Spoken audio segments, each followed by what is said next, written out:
Welcome back to the Nursing Post podcast with Ashley and Rosa. We're going to go ahead and jump right on into today's episode on yoga.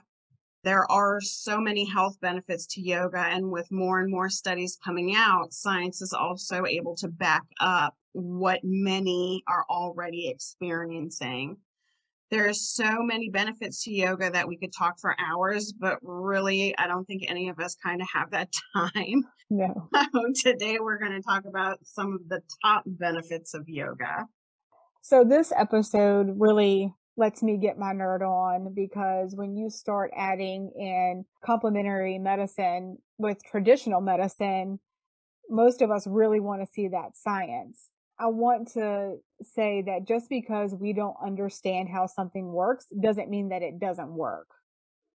There's plenty of things out there that we are still figuring out all the time. Now that we have that science to back up what we know, that's what we want to kind of talk about today. Well, I think everything now, with the way things have been going lately, you have to have science to back it up. So Touche.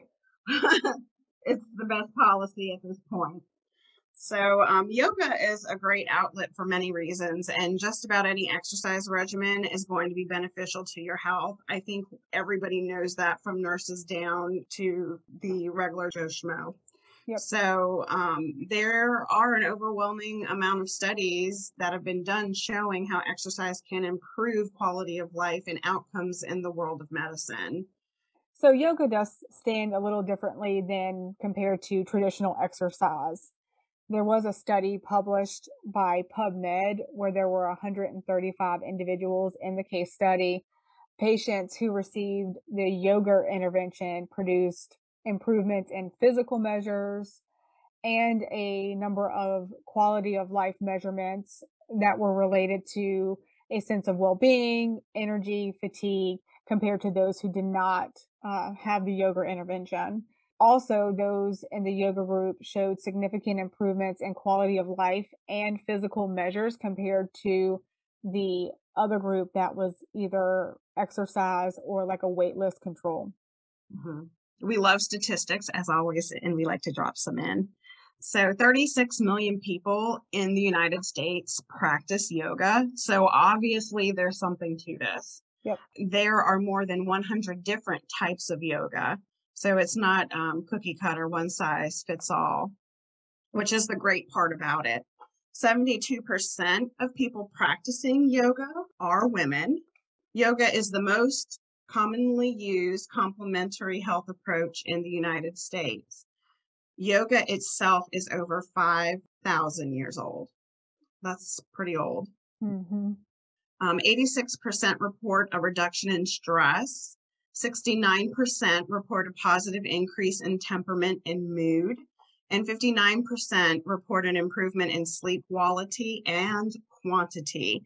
I need to get on this yoga. 28% report a noticeable reduction of depression symptoms, and 82% of patients surveyed with chronic inflammation reduced inflammation by nearly 50% after only 6 weeks of daily yoga. That in itself is an astonishing statistic, especially because there are so many diseases that are anti-inflammatory, and to reduce that rate by half in only 6 weeks is incredible. 12 months of regular yoga can decrease total cholesterol by 23% and 26% of the LDL, which we all know is considered the bad cholesterol. So there are health benefits right there, scientific statistics. It helps reduce your inflammation by 50%, and within a year's time frame, it can help lower your bad cholesterol. That leads to many more Absolutely. cardiovascular benefits Absolutely. when you're reducing those cholesterol levels. I have to say, if you say the word yoga to me, the first thing that comes to mind is like relaxing. When you're on your phone and you type in yoga, what emoji pops up? Like, the person sitting The there. little Zen person with Yeah. their, singing, crisscross applesauce and their little fingers touching. Yeah, That's the emoji you get. I thought maybe the first thing that we could talk about with the benefits is like mental health, stress, anxiety type of benefits that yoga can have. Yoga actually stimulates the area of the brain that is responsible for pleasure, and it blocks the area responsible for fear, aggressiveness, and rage. So this is an actual physiological Gosh. manifestation of yoga. And that combination, increasing the good, decreasing the bad, it actually lowers anxiety, it lowers your heart rate, your respiratory rate, it lowers blood pressure, and it lowers cardiac output. So that's a pretty good, start to your day. And there was a small study of 50 women, 25 that were new and 25 experts. And in the novice or the new, the serum IL-6 levels were 41% higher than the experts. And the odds of a new person having detectable CRP were 4.75 times higher than that of an expert. Now, one theory is that those experts produce less of something called LPS stimulated IL-6 in response to a stressor than somebody that was new to yoga. Ultimately, what this means is that a person who practices yoga regularly does not respond to stress in the same way that somebody who does not practice yoga regularly. The body's immune response to stress or inflammation is to create IL-6 inhibitors. And if you practice yoga, your body does not respond as immediately as others that don't. And even though this was a small study, it is very enticing data that starts happening after one yoga session, because the ability to minimize your body's inflammatory response to stressful situation directly influences the burden that individuals place on those stressors. So if yoga can lower the limit of stress related changes, then think what happens with people who practice yoga regularly. Well, think about it. This is kind of okay. Let's say I have anger issues. Right. We'll just say it's hypothetical. This is pretty much the same thing as learning a coping mechanism, right? So Yes. instead of me like, blowing up or, going ham on somebody, this is pretty much like take a deep breath in, take a deep breath out and count to 10. Right. Right? But these people have developed over a period of time. It's such habit that now it's second muscle, it's muscle memory, right? Right. So Well, something that would bother them before wouldn't bother them now because it's for them a learned behavioral coping mechanism. right. So to me, this makes sense. So think about a person who is, because there are different types of people. There are people that get stressed very quickly, very easily Yeah. if anything goes wrong. And then you have those people that are like, Meh. whatever, we'll roll with it. Yeah, I'm trying to get to the meh. I think it depends on what's going on for me. Most of the time, I'm like, nah. I I think had it could go somebody, either way. I'm I one of think, those people that argue with the news, and then somebody could be telling me something, and I'd be like, "Man, there are worse things." So there's a 50-50 shot. exactly. But being able to have your body physically not respond as quickly gives your brain kind of a chance to go, okay, hold on. Is there a need for me to get upset here? And I think that that's why it does such a good job of lowering stress, is because, and these markers are also inflammatory markers, these IL-6 inhibitors. I mean, so Well, it's we all know all, that what stress does. mm-hmm, The cortisol hormone and how it affects your body. I think even people who aren't in the medical field have probably have heard how bad stress is for you, and because of the release of the cortisol steroid and this hormone. I mean, what effects it does have to your body. And it's true, it does cause inflammation, amongst other things. I mean, stress literally takes years off of your life. it does. This study, it's important. I've been trying to read books and stuff here lately about finding your zen, Mhm. because there's so much science now that's behind it. There's so many books There really that are is. published on it. That made this episode so fun to research is because there's so many different case studies that are out there. A lot of them are smaller, and I do recognize that, but there's so many of them. Hmm. When you're talking about yoga and mental health, there is a lot of connection and correlation between stress and depression. I'd say so. Stress can exacerbate depression. And depression can make your stress worse. Exactly. So it's kind of like a twofold thing there. So you can kind of see how this can get into like this continuous cycle. If you practice yoga regularly, it improves depression. For some, can lead to statistically significant increases in serotonin levels. Which is a hormone that's missing Mm, or not in balance, because depression is a chemical imbalance, and what it's missing is the serotonin. right, So what we're saying here is, it yoga helps to improve that. right. It helps increase the levels of serotonin in your body, which Hmm. helps, decrease those effects of depression.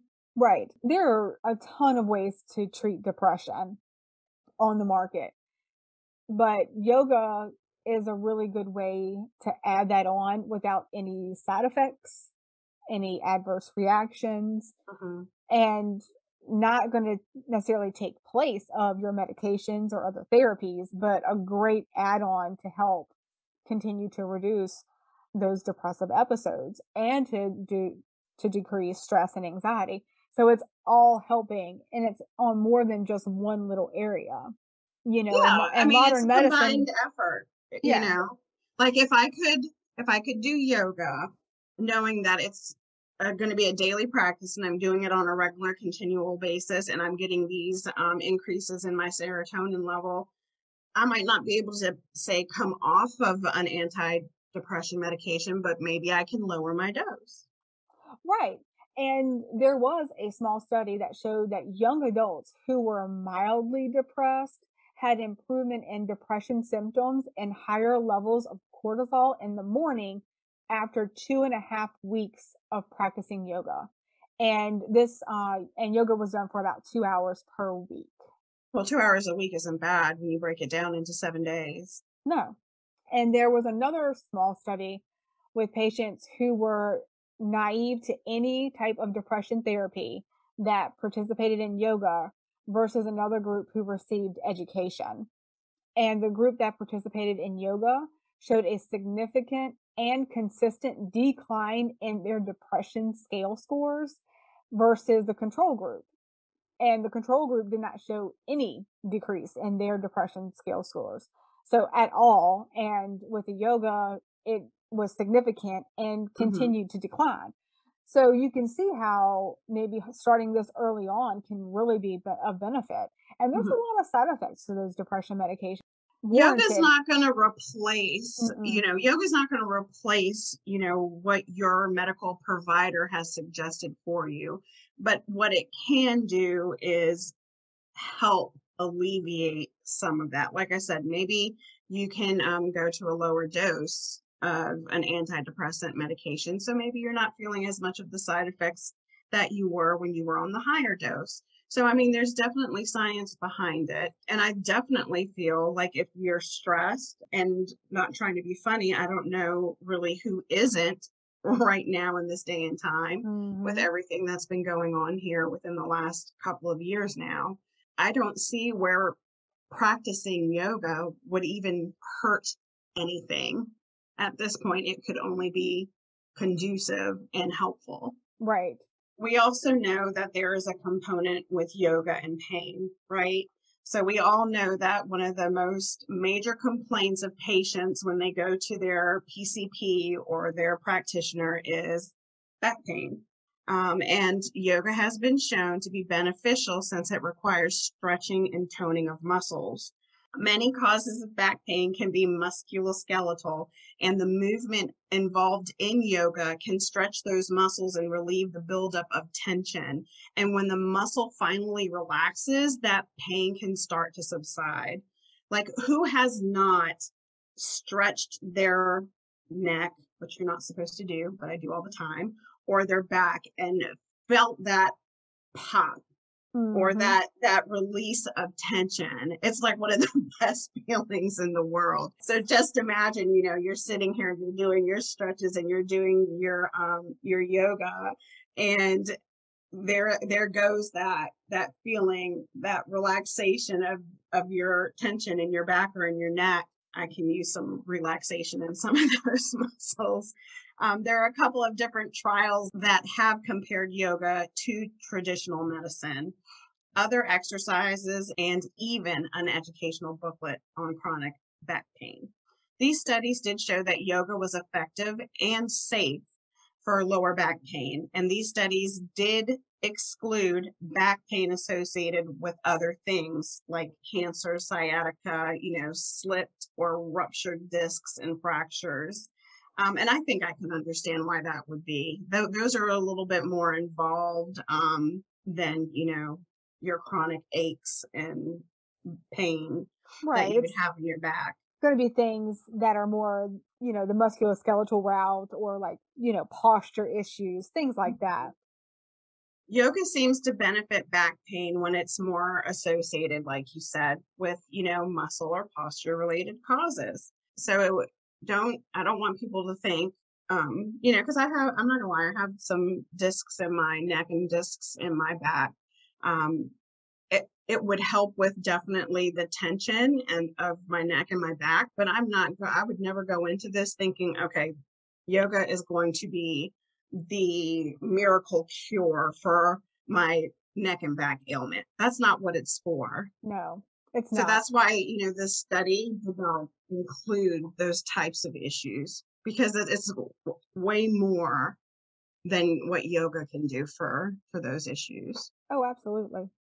One of the studies that I found to be interesting when I was reading, and I honestly had wondered how well this was going to go, but it really talked about yoga and arthritis, specifically like rheumatoid arthritis and knee osteoarthritis. And I was like, how is all this bending and moving and stretching going to work with people who have It's a arthritis? debilitating disease. Yes. So it was a little interesting to see that yes, yoga is very beneficial to this subgroup of people. And I think it goes back to the inflammation thing that it helps that we had Mhm. talked about earlier. By 50%. Right. That's what it said, by 50% in 6 weeks. And there was actually an article published by the Journal of Rheumatology, and this was in 2015, that showed at 8 weeks, yoga was associated with an increase in walking capacity, positive effect on mood and stress, and lower depression scale scores in patients with rheumatoid arthritis and knee osteoarthritis.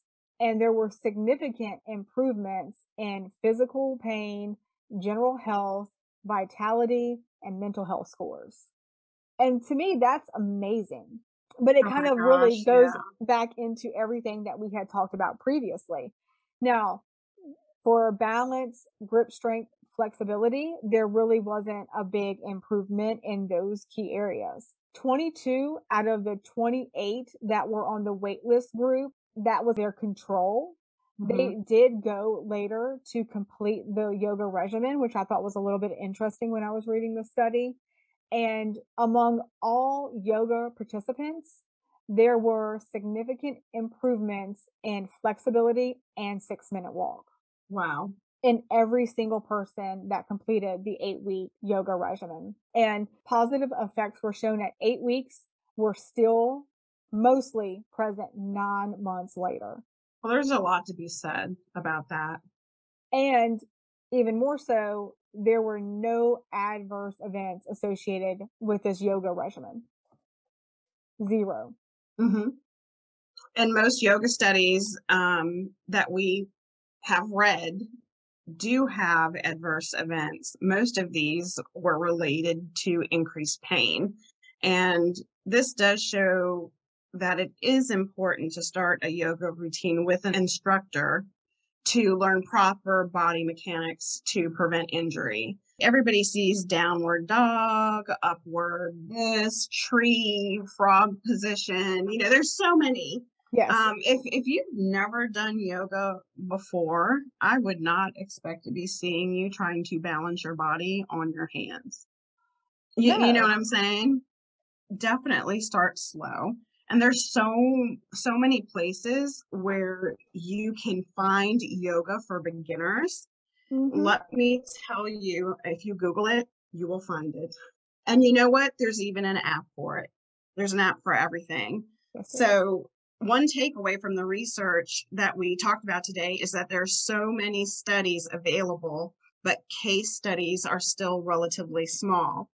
There are so many different types of yoga and practices that it's hard for researchers to pinpoint what exactly is helpful. Postures, breathing, meditation, or is it the combination of the three? It's always best to talk with your physician before you're starting any exercise regimen. You can find our resources and all our studies mentioned in today's episode on our website, thenursingpostpodcast.com. Be sure to subscribe to our podcast and leave us a comment letting us know what you think. Thanks again for listening to The Nursing Post.